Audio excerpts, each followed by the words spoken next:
To have the time of your life when you're solo traveling, you need to be able to cold approach.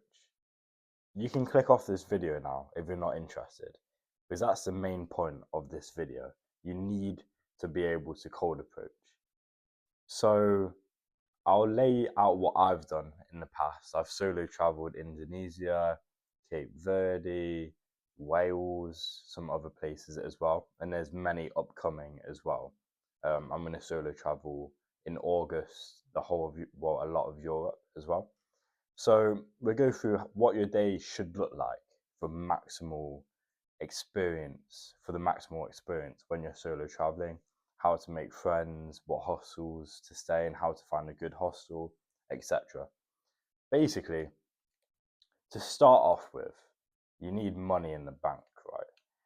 You don't want to be one of these solo travelers where you'll be in a hostel and you'll want to order food, but you'll be like, oh, that's so expensive. That actually ruins so much of the fun of solo traveling, being on a tight budget.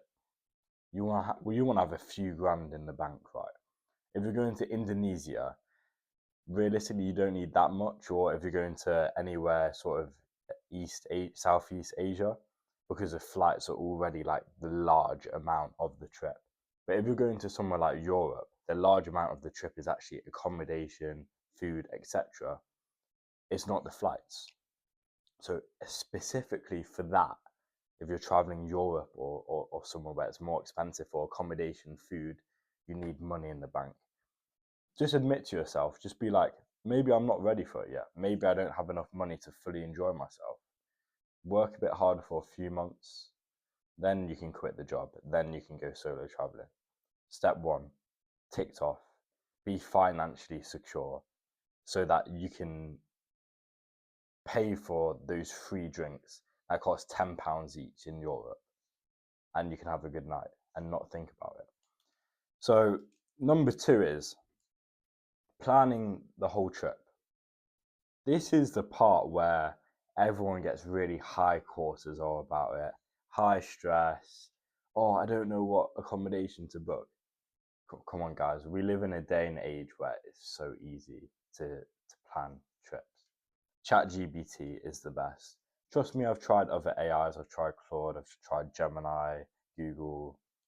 Yeah, ChatGPT for conversations like this is really easy to have a conversation with it. You can even, so I'm booking a solo travel to Lisbon right now. I asked ChatGPT what are the best hostels to stay in Lisbon. It literally gave me a map where it gave me the top three. It had the map in ChatGPT. It pinned the three. And I'm like, oh, that's closer to all the nice bars. Oh, okay, maybe that one's closer to the beach. It makes it so simple. You should realistically, if you lock in, be able to plan a solo trip, even if you're going 4 to 5 different countries within one day. That should take 3 to 4 hours. You should be able to use Skyscanner, pick out the one day where it's like half the price on like a Tuesday morning to get to that country. You should be able to determine, okay, this is the airport near me, so there's a direct flight from this country back to home on this day, so I'm going to end my trip there because that's the only place that has a direct flight without etc. You should be able to get all of that sorted within one day. Don't make the same mistake that I did. Don't include friends within your planning. This destroys it. Okay, you need to lock in, pay for the flights as soon as possible so that you can chill out. Okay, don't get friends involved because that friend is going to be like, oh yeah, give me a few days. Or your mum, for example, my mum, she wants to travel with me as well. So yeah, I said, oh yeah, I'd love to spend some time with you in this place, this place. We had that conversation 3 weeks ago. I only just booked the flights 2 days ago because she's at work. She doesn't have the time to dedicate 30 minutes, like, because obviously she's got a female psyche, a hyper female psyche. So she's not very good at decision making. So, yeah, this is a solo mission. It's a solo travel. Don't incorporate anyone else within it. This is your holiday. It's your money. Get it booked as soon as possible. Now, in terms of hostels, there's only two types of hostels. Okay. If you're going to a place like somewhere that I'd go, Croatia, Indonesia, Spain, all these sorts of solo travel countries like Prague, only two types: party hostels, non party hostels. Party hostels, you'll get a shit night's sleep, you'll hear people having sex in the middle of the night, you'll have a really fun time, but you'll meet low quality people. Non party hostels, older demographic. So here's like 18 to 25. Here, the non party hostels, they're actually more like 25 plus. Higher quality people, mainly because of the age, more experience, more lively conversations, less alcohol. But if you're sort of at my level, you could actually go to the non-party hostel, still have a great time, still get back early, have a good night's sleep. But it depends what you want. You see, if I was 18 and if I was really in my party era, I'd be going to the party hostels. Both are great, integrate both. That's the thing about hostels. That is the thing. You could spend 2 nights in a hostel. You could have beef with one guy because you kissed his girl. Then you can just leave, go to the next hostel. And I'm using these examples as, it's not like that's happened to me, but that's a realistic situation to be in, right? In party hostels. You stay in a party hostel 2 nights, there's some kind of interaction you don't like, vibes get off, next hostel, next hostel, non-party hostel. Plan as you go. But one thing that I will say is you can tell if a hostel is good or bad mainly by the name of the hostel. So, for example, I booked a hostel in Lisbon. I'm not going to say the exact hostel that I paid for because there's probably a ton of girls watching this video who probably adore me, and now they know that I'm. Yeah. Anyway, yeah, it's called Solo Traveller Hostel. There's literally a name of a hostel called Solo Traveller Hostel, and also a way to find out is the name is important, but TikTok. If you go on TikTok and type in Lisbon hostels, for example, Bali hostels, the first one that keeps coming up is the one that you should stay in. Yeah, I want you to understand that. TikTok, it's never failed me. You type in place you want to go hostel. If there's one that keeps on coming up and ChatGPT suggested it, get booked that hostel. If you're going to Southeast Asia, there'll be like £3. Going to Lisbon, 200 for like 4 nights. Anyway, next step is you wanna. I've said this in a previous video, but I feel like no one really understands the importance of it. If you're a young man, you obviously want to pull girls when you're going to a hostel solo traveling, right? You should actually, the focus shouldn't be on pulling girls. The focus should actually be creating real bonds with like-minded individuals on the solo travel. So you can genuinely, I've met people who, if they lived near me in the UK, I'd spend every single day after work with them. Because solo travelers, they have this type of confidence where they're happy to be alone. They're happy to be alone, and that's powerful. And if, for example, I'm happy to be alone, so if there's someone else who sort of has that self confidence and belief in themselves, then you're hyper compatible. So, someone like me, I'm hyper compatible to most people who solo travel. Another thing that a lot of people miss out as well is you don't have to solo travel just to drink alcohol, just to be a degenerate.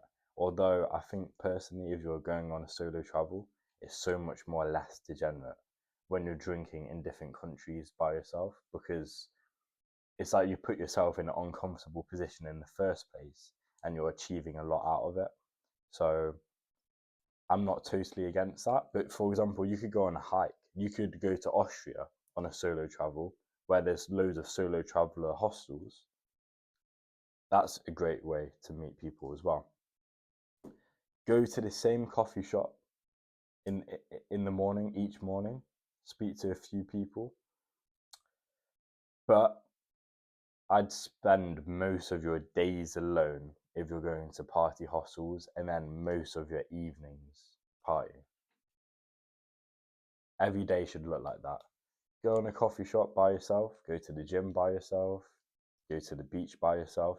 As soon as it hits 7 p.m., you want to be back in that hostel after a fresh shower, new outfit on, ready for a night out, right? Because you don't want to seem desperate. Yeah, you don't. It's the law of attraction.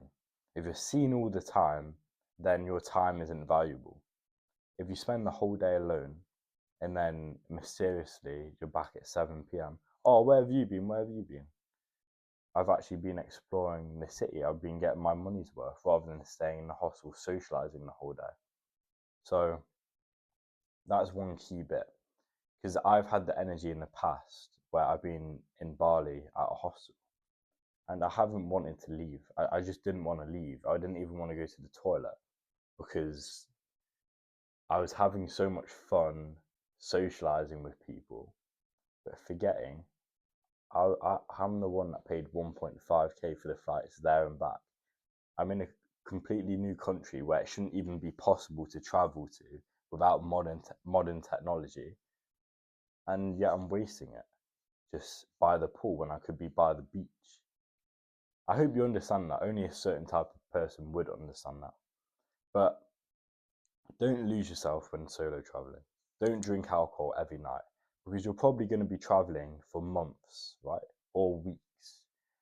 Now, one might say, yeah, but if I have like 1 or 2 drinks every day for like 3 weeks while I'm in Croatia, that's fine.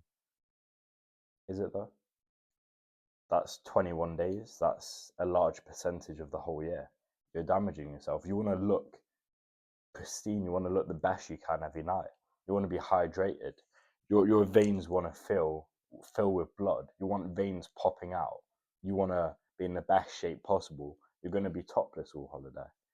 So yeah, don't lose yourself. And if you are planning on a solo travel, you need to get in peak physical shape. You need to be so confident within the way that you look, because I'm telling you, there's nothing more brutal than a solo traveler hostel in terms of hypergamy. And again, loads of girls watch this from my past right now, and loads of guys as well. And it's controversial. But look at me. Look at me. Okay, I'm one to talk. If you scroll to my videos a few years ago and then now you look at me now and you see how much I've changed in terms of the way that I speak, the way that I look, I can talk. Okay, you need to be a mogger when you're going on holiday and when you're in these hostels. It's so brutal, and it's, you know what it is as well. Some people can barely even speak English. Yeah, and they'll still love you and they'll still get along with you if you look good. So that's why I've been taking I've literally ramped it up another level. You can see body fat is going down and down and down. Still not happy. Still not happy. There's still a bit there. But I'm skipping every day for about 45 minutes. I'm going to the gym all the time, boxing training. I have a new confidence about me. Before, it was delusional confidence. Now I can fight. If I don't like you, and if it really came down to it, I could probably snap your neck and kill you. So it's sort of that dynamic now where I'm not delusional confident, because I was getting all these positive thought loops, even though I wasn't on smoke. Now I'm on smoke. So yeah, take this advice on board. If you like my personality, if you like these videos, then I literally have a community where I have not hundreds, but I have many people who are all on self-improvement, who all watch my content, and they're into health. And I give them tips on health, and that's in the link in my bio. It's on pre-sale because it's not fully developed yet. But who's more eligible for advice? Okay. Would you rather buy a course from this person with 1 million subscribers who's not going to FaceTime you like midway through the day? Or are you going to buy the course from the 21-year-old who's got more experience than you, even though you're 26, who will literally FaceTime you and you'll be like, oh, my girl sent me this today, what should I say? And then Raphael will swoop in and he'll tell you what to say. What would you rather? So yeah, thank you very much for watching the video. So much more content coming soon. Follow the Instagram as well because I'm posting all the time on there. So yeah.